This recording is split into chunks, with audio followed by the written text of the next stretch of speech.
Hello, good evening. Chandan word classes के YouTube channel पर आप सभी का स्वागत है। जैसा कि विगत कुछ वीडियो में मैं बायोलॉजी पोर्शन के साथ आप लोगों के बीच में आता हूँ। डीएलएड सेकंड सेमेस्टर के कुछ छोटे-छोटे टॉपिक हैं जो बायोलॉजी से संबंधित होते हैं, उन्हीं टॉपिकों को लेकर मैं आता हूँ। तो आज उसी क्रम में एक छोटी-सी टॉपिक है जिसका नाम है सेल, कोशिका। देखिए कोशिका जो है क्या है और कितने प्रकार की होती है, इसी पर आज हमको डिकस डिस्कस करना है।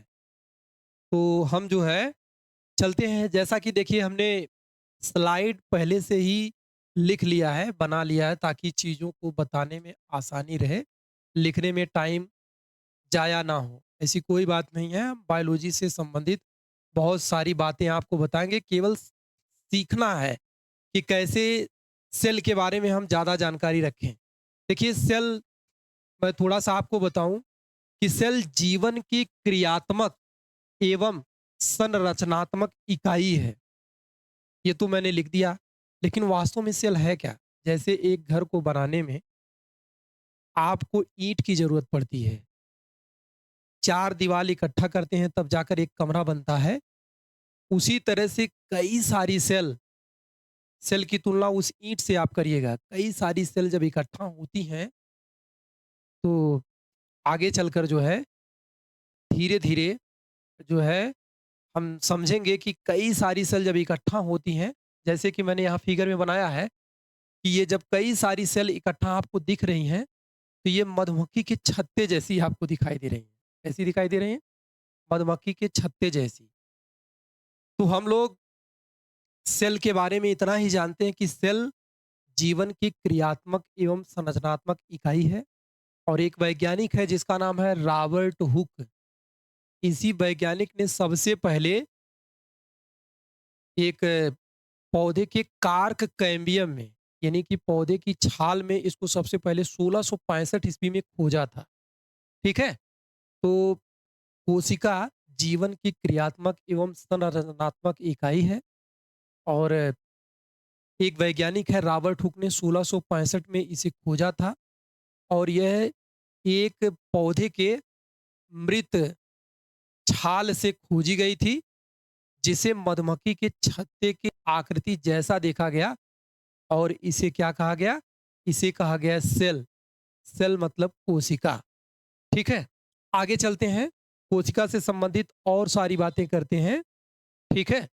देखिए कि हमने लिखा है जिन्हें सेल्स, जिन्हें क्या? जिन्हें सेल्स नाम दिया गया। एक भाषा है जिस भाषा का नाम हमने लिखा लैटिन भाषा। लैटिन भाषा में इसका अर्थ होता है छोटा-सा कमरा, है कि नहीं? तो जैसा कि हमने पीछे फिगर बनाया था कि कोशिका एक मधुमक्खी के छोटे से छत्ते जैसे यानी कमरे जैसा है।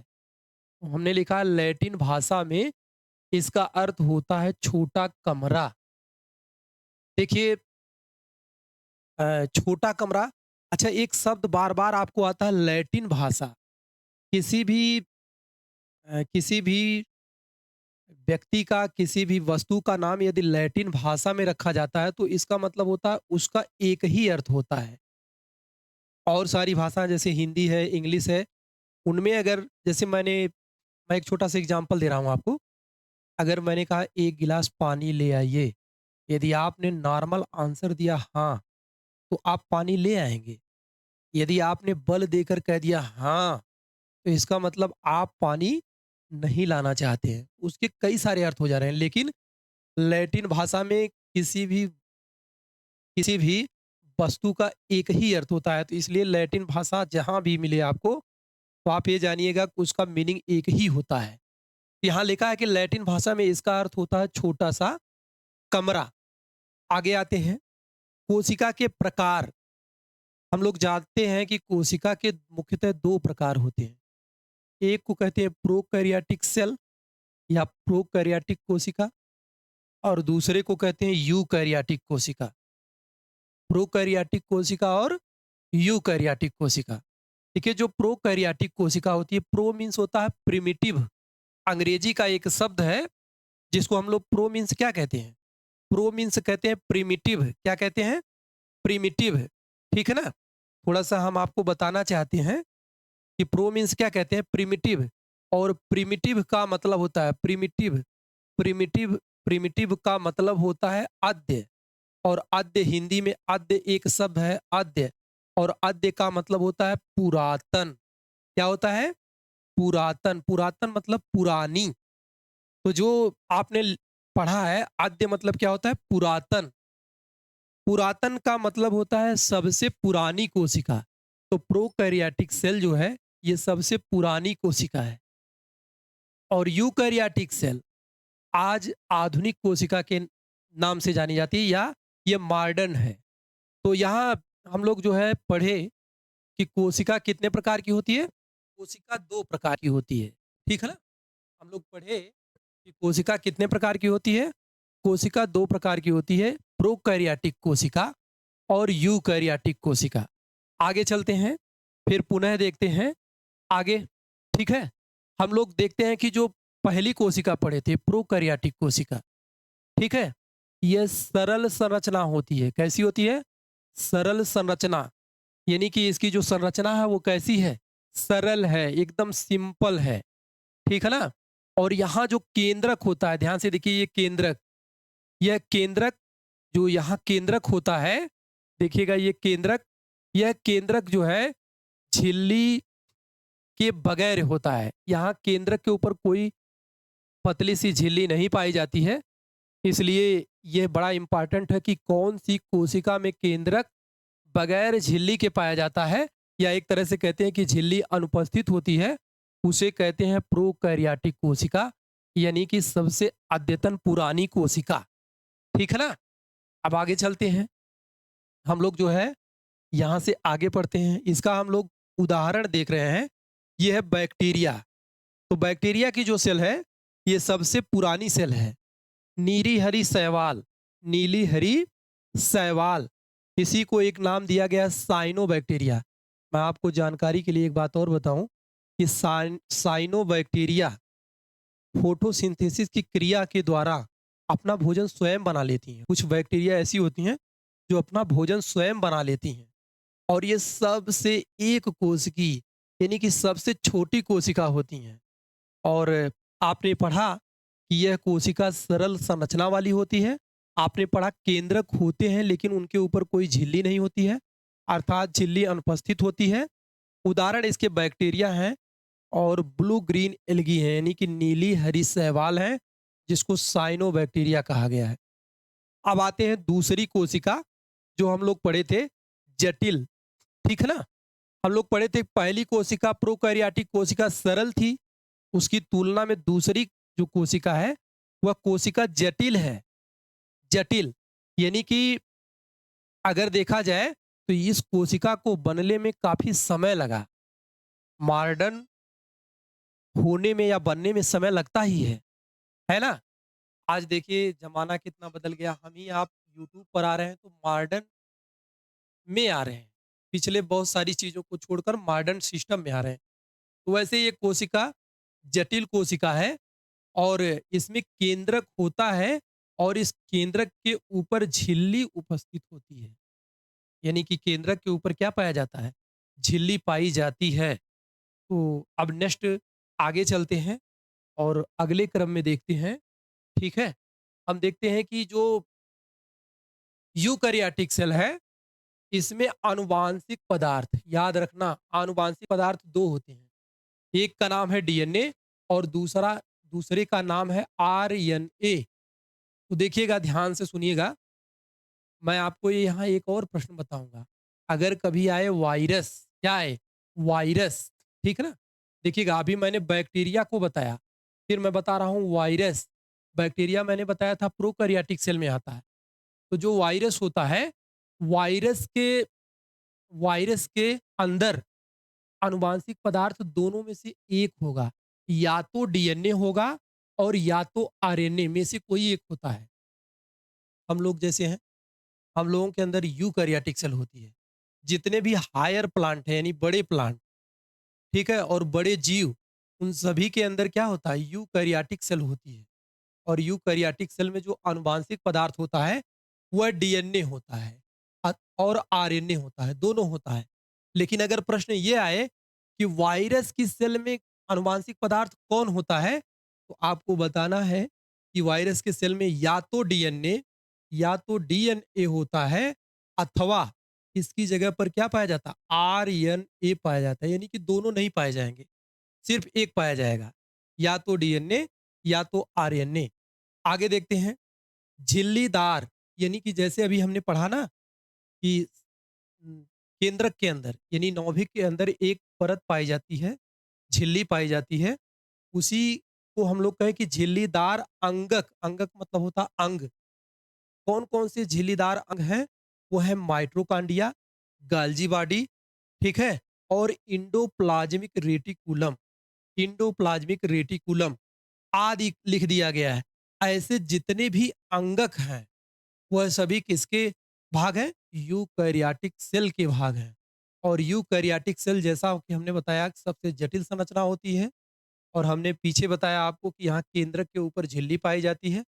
और जितने जितने अंगक होते हैं, जैसे माइटोकॉन्ड्रिया, गाल्जी बॉडी, इंडोप्लाज्मिक रेटिकुलम या आदि, ऐसे जितने भी अंगक इसमें होते हैं जिनके ऊपर झिल्ली पाई जाती है, ये सभी जो है यूकैरियोटिक सेल के अंदर पाए जाते हैं। ठीक है? जैसे हमने लिख दिया यहाँ कि ये सेल कहाँ पाई जाएंगी, हायर प्लांट में, बड़े पौधों में। कहाँ पाई जाती है? बड़े, हायर मतलब बड़े पौधों में, प्लांट मीन्स पौधा, बड़े पौधों में पाई जाती है। और हायर जंतु में, जंतु कैसे, हायर, तो हायर जंतु में ये पाए जाते हैं। हायर मतलब बड़े जंतु में, ठीक है? छोटे जंतुओं में नहीं, बड़े जंतुओं में ये सेल पाई जाती है, कवक में पाई जाती है। और प्रोटिस्टा, एक शब्द आया है प्रोटिस्टा, प्रोटिस्टा में ये पाई जाती है। मैं थोड़ा-सा ये प्रोटिस्टा को अगर आप कहेंगे तो थोड़ा-सा डिफाइन करूँगा। वर्गीकरण में ध्यान से सुनिएगा, जब जीवों का वर्गीकरण हुआ था, एक कक्षा 9 की टॉपिक है कि एक वैज्ञानिक सबसे पहले आया था जिसका नाम था व्हीटेकर। उस वैज्ञानिक का नाम क्या था? व्हीटेकर। ध्यान से देखिए, केवल सुन लीजिए 2 मिनट। व्हीटेकर, एक वैज्ञानिक है व्हीटेकर। क्या नाम है? व्हीटेकर। इस व्हीटेकर ने, ध्यान से सुनिएगा, इस व्हीटेकर ने वर्गीकरण में 5 जगत अवधारणा लाई थी। कौन-सा? 5, ध्यान से सुनिए, 5 जगत, 5 जगत। अब थोड़ा-सा देखिए, ये जो 5 जगत अवधारणा लाई थी, जिस वैज्ञानिक ने, उस वैज्ञानिक का नाम है क्या? व्हीटेकर। मैंने आपको लिखा। देखिएगा, थोड़ा-सा मैं समझा कर प्रयास कर रहा हूँ आपको कि आपको चीज़ें बताई जाएँ, ठीक है ना? देखिएगा, तो व्हीटेकर जब आता है, व्हीटेकर, तो ये वर्गीकरण लाता है कितना? 5 जगत वर्गीकरण। देखिएगा कैसे? इसने कहा कि एक ऐसा जीव है जो हम हमें आँखों से दिखाई देता है, आँखों से दिखाई देने वाले जीव को। और एक ऐसा जीव होता है जो हमको आँखों से दिखाई नहीं देता है। ठीक है? एक ऐसा जीव है जो हमको आँखों से दिखाई देता है, और एक ऐसा जीव है जो हमें आँखों से दिखाई नहीं देता है। तो जो दिखाई नहीं देता उसे मोनेरा कहते हैं। क्या कहते हैं? मोनेरा, ये जीव है। जैसे इसमें आता है बैक्टीरिया, इसमें क्या आएगा? बैक्टीरिया, बैक्टीरिया और साइनोबैक्टीरिया। इसमें क्या आएगा? बैक्टीरिया, ध्यान से देखिएगा, इसमें क्या आएगा? बैक्टीरिया, ठीक है? इसमें आएगा बैक्टीरिया, बैक्टीरिया, बैक्टीरिया और साइनोबैक्टीरिया, जो हमको दिखाई नहीं देते, ठीक है ना? साइनोबैक्टीरिया, ये हमको दिखाई नहीं देते हैं। अभी मैं आपको बता रहा हूँ प्रोटिस्टा क्या होता है। मोनेरा के बाद एक शब्द आया यहाँ प्रोटिस्टा, ये वही प्रोटिस्टा है जो पीछे अभी बात की गई। प्रोटिस्टा, प्रोटिस्टा का मतलब होता है प्रोटिस्टा, ध्यान से देखिएगा, प्रोटिस्टा, ठीक है ना? प्रोटिस्टा, प्रोटिस्टा, ठीक है ना? प्रोटिस्टा, प्रोटिस्टा का मतलब होता है ऐसे जीव।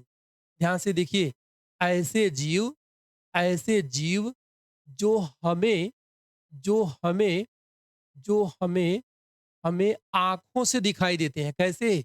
आँखों से। आँखों से दिखाई देते हैं। कैसे? आँखों से दिखाई देते हैं। आँखों से दिखाई देते हैं, उन्हें क्या कहते हैं? प्रोटिस्टा कहते हैं। तो आप समझ गए होंगे कि प्रोटिस्टा किसे कहते हैं? ऐसे जीव ऐसे जीव जो हमें आँखों से दिखाई देते हैं, उन्हें प्रोटिस्टा कहते हैं। और जो नहीं दिखाई देते, नहीं, ठीक है ना? देखिएगा, जो हमें नहीं दिखाई देते, नहीं, उन्हें क्या कहते हैं? आँखों से नहीं दिखाई देते, उन्हें मोनेरा कहते हैं। क्या कहते हैं? मोनेरा कहते हैं। तो देखिए, इस व्हीटेकर ने जब वर्गीकरण किया था तो प्रोटिस्टा में ऐसे जीवों को रखा जैसे खासकर एक कोशिकीय जीव। अब एक कोशिकीय जीव क्या होते हैं? एक कोशिकीय एक कोशिकीय जीव कौन से होते हैं? एक कोशिका के द्वारा जिनकी शरीर बनी है। जैसे अमीबा हो गया, यहाँ क्या हो गया? अमीबा हो गया, और क्या हो गया? पैरामीशियम हो गया, और क्या हो गया? यूग्लिना हो गया। ये सभी पैरामीशियम और यूग्लिना, ध्यान से देखिएगा, यूग्लिना, ये सभी कैसे हैं? ये सभी प्रोटिस्टा के जीव हैं और खासकर एक कोशिकीय हैं। कैसे हैं? एक कोशिकीय हैं। तो मोनेरा मुझे बताना था आपको। मोनेरा का मतलब ही मोनेरा का मतलब ही होता है क्या? ऐसा जीव ऐसा जीव जो हमको आंखों से दिखाई ना दे। और प्रोटिस्टा का मतलब होता है ऐसा जीव जो हमको आंखों से दिखाई देता हो। तो यही प्रोटिस्टा है। इसमें एक कोश की जीव आते हैं। फिर शॉर्ट टर्म में थोड़ा-सा और बता दें कि व्हीटेकर ने इस वर्गीकरण को पुनः आगे बाँट दिया, और इस भाग को उन्होंने पुनः आगे बाँट दिया, और इस भाग को उन्होंने कहा, जो प्रोटिस्टा जो दिखाई दे रहे थे, एक को उसने कहा प्लांट, प्लांट से बना प्लांटी। क्या कहते हैं? प्लांटी। प्लांटी का मतलब ऐसा जीव जो प्लांट में आता हो। और दूसरे को उन्होंने कहा एनीमिलिया। क्या कहा? दूसरे को उन्होंने कहा ऐसे एनीमिलिया। तो इसमें एनिमल रखे गए जिसको एनीमिलिया कहा गया, एनीमिलिया।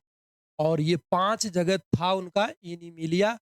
तो एनीमिलिया चौथा हो गया, और 5वां हो गया फंजाई, जो ना तो प्लांट है ना तो एनिमल है, तो इसको फंजाई कहा गया, फंजाई। और फंजाई ही हिंदी में कहलाता है कवक। क्या कहलाता है? कवक। तो इस तरह से प्रोटिस्टा जो आपको था, मैंने बताया ऐसा जीव जो आपको आँखों से दिखाई देता हो, उसे क्या कहते हैं? प्रोटिस्टा कहते हैं। तो हम लोग पढ़ रहे थे कोशिका।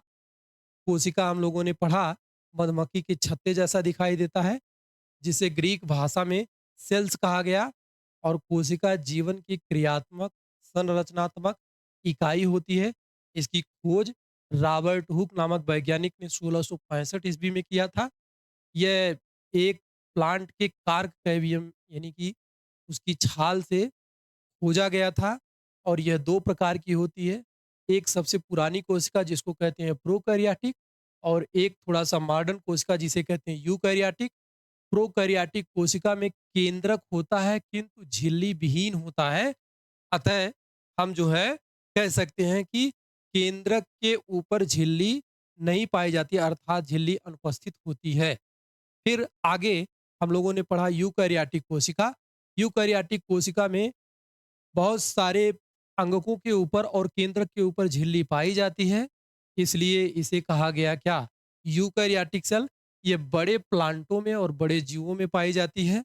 और हम लोगों ने पढ़ा इसमें माइटोकॉन्ड्रिया, गाल्जी बॉडी, एंडोप्लाज्मिक रेटिकुलम, कवक, फंजाई, और इन्होंने हम लोगों ने पढ़ा कवक। और आगे पढ़ा प्रोटिस्टा के सारे जीव इस कोशिका के अंतर्गत आते हैं। और उसी प्रोटिस्टा को बताने के लिए मैंने बताया, वर्गीकरण में एक वैज्ञानिक है जिसका नाम है व्हीटेकर। और व्हीटेकर ने जीव को वर्गीकृत करते समय मोनेरा और प्रोटिस्टा में बांटा था।